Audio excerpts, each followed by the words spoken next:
In recent years, extreme temperatures have been pushing us further and further away from our usual climatic conditions. In May 2023, temperature anomalies swept the regions of South and East Asia. According to the Meteorological Department of India, Delhi recorded its coldest May in 36 years, while heat waves, which are usually very common this month, affected only some parts of the capital for a short period of time. In addition to the unusual temperatures, the city received record rainfall of 111 millimeters, which is considerably higher than the long-term average for the same period. Local people state that such weather conditions had not previously been observed in May. In China, the last month of spring also brought unpleasant surprises to residents of many regions of the country. This period is usually cloudy and rainy in the southern regions and dry and sunny in the northern regions, but now it's the opposite, and the weather situation is called extremely abnormal. Thus, in more than 60 cities and counties in the southern province of Guangdong, local records of the highest temperature in the history of May were broken.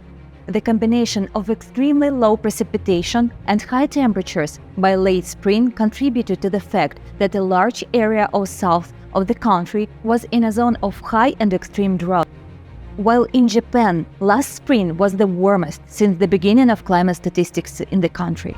According to the Japan Meteorological Agency, the average temperature from March to May was by more than 1.5 degrees Celsius higher than the average for the same 3-month period over the past 30 years. The Southern Hemisphere was not spared from extreme temperatures either.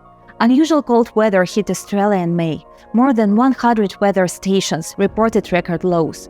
Local media wrote that climate has seen significant changes in its patterns.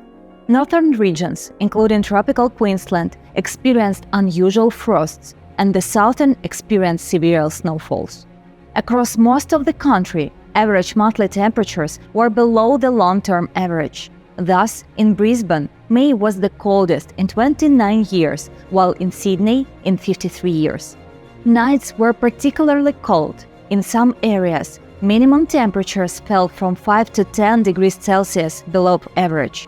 How does abnormally cold weather fit in with the theory of global warming? Should it just be considered as a climate surprise? According to the Australian National University, the number of annual frost days has increased in some parts of the country. On the East Coast, there is an earlier start and later end of the frost period. Frost damage cost the Australian grain industry at least $400 million annually. But the point is not just the material damage. Reliable information about climate change is essential for farmers, investors, and all people, because our lives and the future of the planet depend on it.